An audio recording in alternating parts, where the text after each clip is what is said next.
Listen to this. Africa man is now waking up. I told you, I will ginger all of you to wake up. Guys, listen to this video. Today, from this season, henceforth, whose ideology and philosophy is outdated mindset of sending raw materials out of Africa to other country in the world, should get ready to be replaced immediately. Strategic move is ongoing. If you think nothing can happen to you, no one can replace you, no one can touch you, you lie again. No single one of you is as powerful as all of us together. Yes. No single one leader in Africa is as powerful as all of us together, home and abroad. We will no longer tolerate any leader in Africa, old or young, who has made up their mind to become a puppet to any foreign nation will be tolerated in any office in Africa. Be warned. Be warned. It does not matter how much money you're going to be spending, how much influence you have, your influence will fade, your money will fail you, because you are going to be disconnected from your influence and from your money.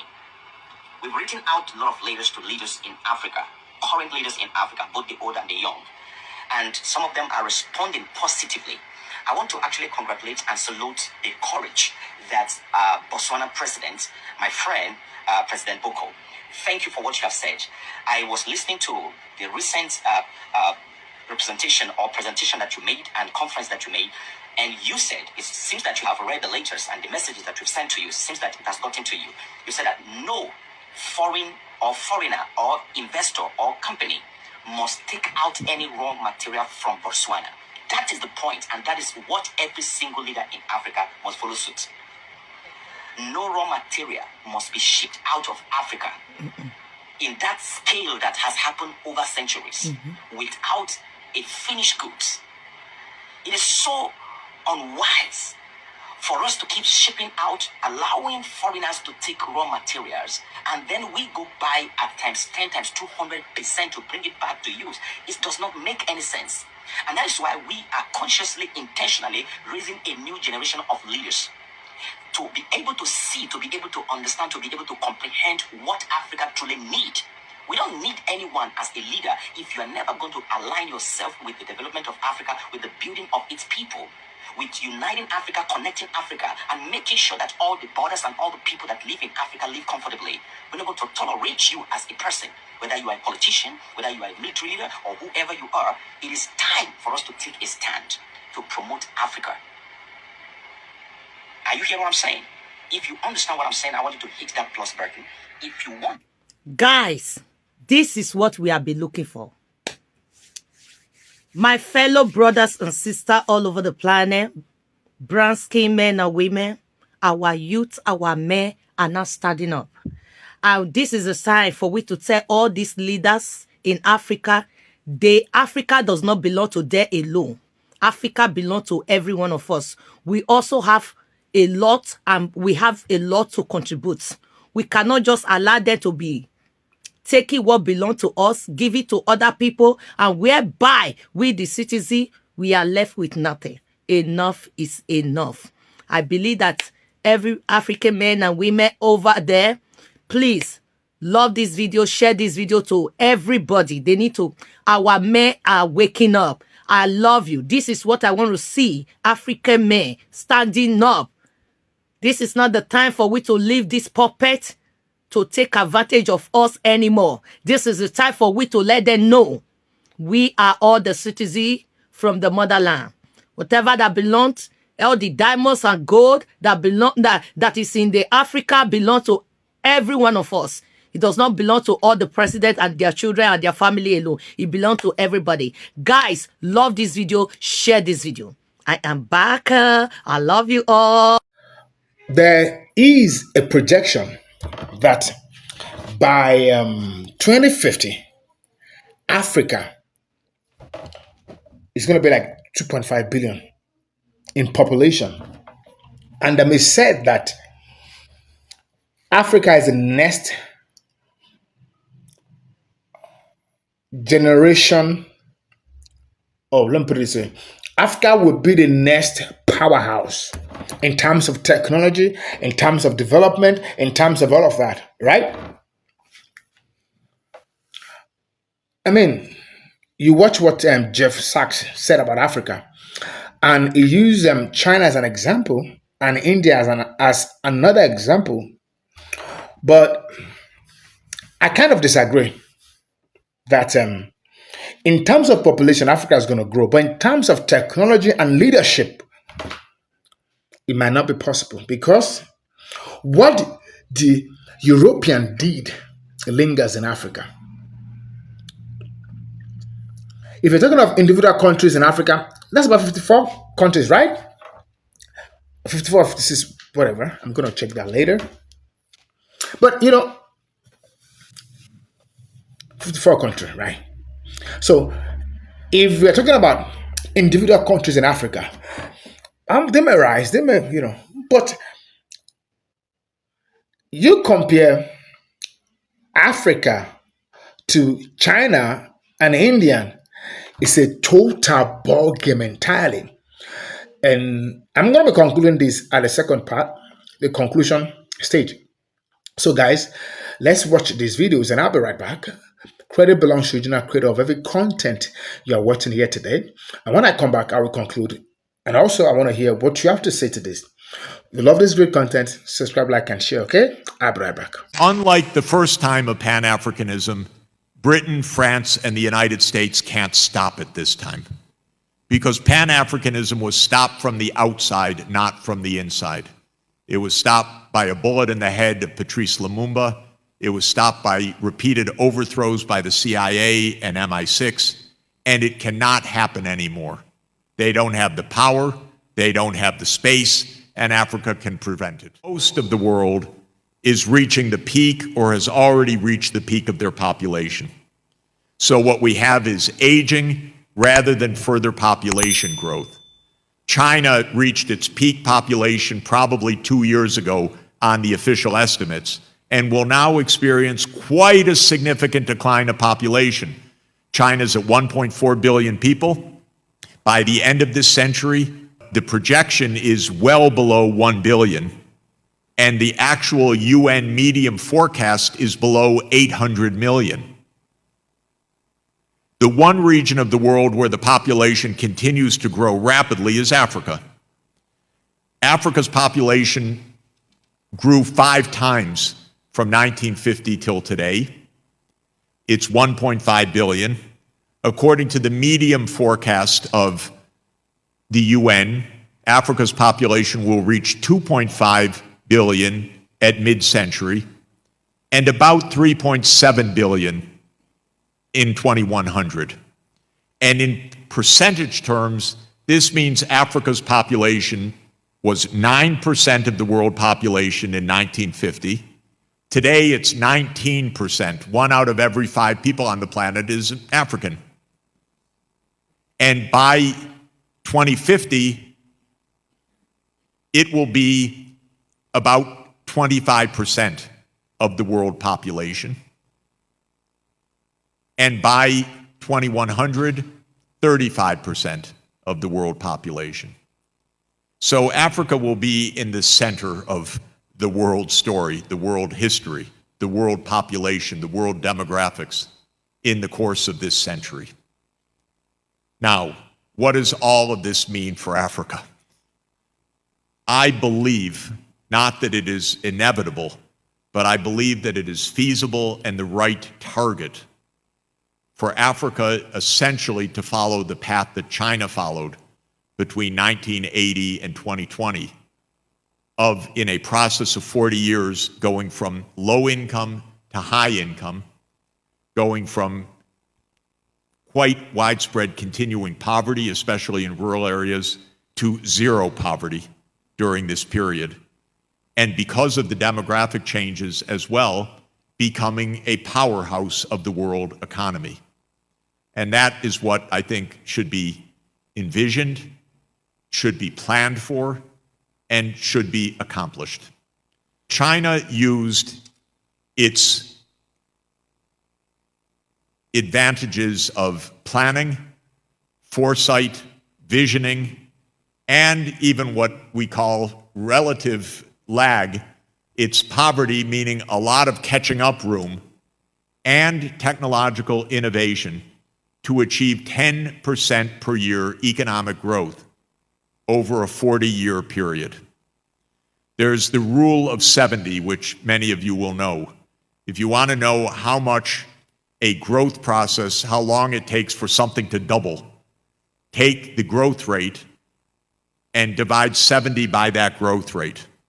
So if you're growing at 10% per year, divide 70 by 10, and that means every 7 years, the economy doubles in size.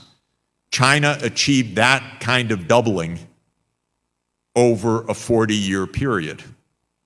So think about it. Every 7 years, you double in size. If you do that for 35 years, that's 5 doublings. 2 to the 5th power. 32-time increase of the economy in China, 32 times in 35 years. And because this continued even beyond 35 years, it's been about a 40-time increase of output of China, which is why China became the world's largest economy during this 40-year period. My analysis and recommendation is that Africa chart out such an ambitious trajectory, because Africa's time has come and its turn has come. China achieved rapid growth for 40 years. The other country of comparable size, India, has been growing at about 7% per year since the year 2000. Again, applying the same rule of 70, that means doubling every 10 years. And India has become, during this 25-year period, the 3rd largest economy in the world. And its poverty is now below 5%. Remember India having poverty everywhere? Its extreme poverty rate is now below 5%. So my view is Africa's next. You're the next region of 1.5 billion people. But it takes some change of perspective and some new strategy. The change of perspective, first of all, is that this has to happen at a continent-wide scale. Africa was left after the imperialist age with 54 countries and a 55th one in dispute. The transformation that I'm talking about cannot happen 54 separate times. It should be an Africa-wide success, because scale matters in economics. China and India were able to grow so fast because of a large economy and a large market that supported a lot of innovation and supported a single strategy that was coherent to build out a power system, to build out a fast rail system, to build out a highway system, to build out a 5G digital system. And Africa, I want to act like the Union, like a continental free trade area that is investing at the African scale to accomplish the same. And that, I think, is the key first step to being able to replicate this rapid catching up plus leapfrogging process. In order to do that, first, think like a union, partner with universities across the continent to help engender this kind of Africa-wide ambition and strategy and know-how to get this done. Champion union, true African union, true Pan-Africanism to be able to accomplish this. And unlike the first time of Pan-Africanism, Britain, France, and the United States can't stop it this time, because Pan-Africanism was stopped from the outside, not from the inside. It was stopped by a bullet in the head of Patrice Lumumba. It was stopped by repeated overthrows by the CIA and MI6, and it cannot happen anymore. They don't have the power, they don't have the space, and Africa can prevent it. And so we can really have an Africa-wide strategy.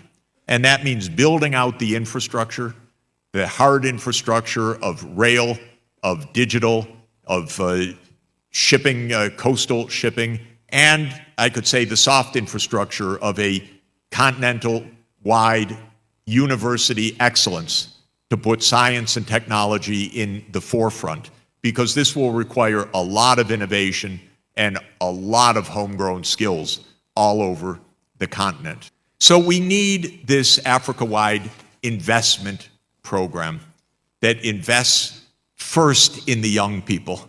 This vast population increase is so promising if you invest in the skills of the young people. Keep the mindset, no child should be without at least a high school education, upper secondary minimum, everywhere, quality. No child should be at school without a laptop. Really. You need this for today's world. They're not expensive. They can be part of an education budget. Everybody needs digital access. We're all going to have our AI tutors online, helping us through difficult problem sets and so forth. You need to use the leapfrog technologies. So investing in the skills is critical. And then, of course, that means all of the rest of the infrastructure that supports this. This, I think, is what the great opportunity is. I think that this is what we really mean by the change of the world order. I believe that by 2050, Africa will be a high-income region. It will be a successful and growing region. It will be a region of peace, and it will be looked to throughout the world for partnership and for innovative solutions. Thank you very much. So, like I said at the intro, China was able to achieve a lot of success within 1980 to 2020. That is 40 years. They were able to achieve a lot of success, doubling the success every year. Because China is just one country. Let me say it again. China is just one country. There might be a different ethnicity. If you count them, I'm very sure China does not have up to 100 ethnic groups. I've not done my research on that, but I'm just saying the highest, maybe 100 ethnic group, right? And they were all subject to the leadership of China as a country. I mean, they do not practice democracy, and that's another reason why they're able to grow fast. What about India? India has a lot of tribes too, ethnic, right? But they're still a country. They're still a country. So comparing these countries with Africa, that is a continent. China is a country, India is a country, but Africa is a continent. And when these guys all these white guys, they come and give projections that they know that is not possible, but what they left Africa with, what they left in Africa, and the damage they did to Africa, they knew quite all right that it's not going to be possible. But Africa is going to achieve, when it comes to growth, numerical growth, they're going to achieve that because it's a youthful age. They're still growing, they're still giving birth, they're still here. But in terms of technology and taking lead in world power, technology and other, it is a lie, because you guys know exactly what you all did in Africa. Africa has a lot of countries, 54 countries, right? European countries have their dominance in Africa. In more countries, about 16 countries. Until recently, countries like Burkina Faso, Mali, Senegal, they all kicked France out. Until recently, but there are still countries that France is still ruling indirectly. Cameroon is an example, right? Cote d'Ivoire, and all of those countries. You see what I'm talking about?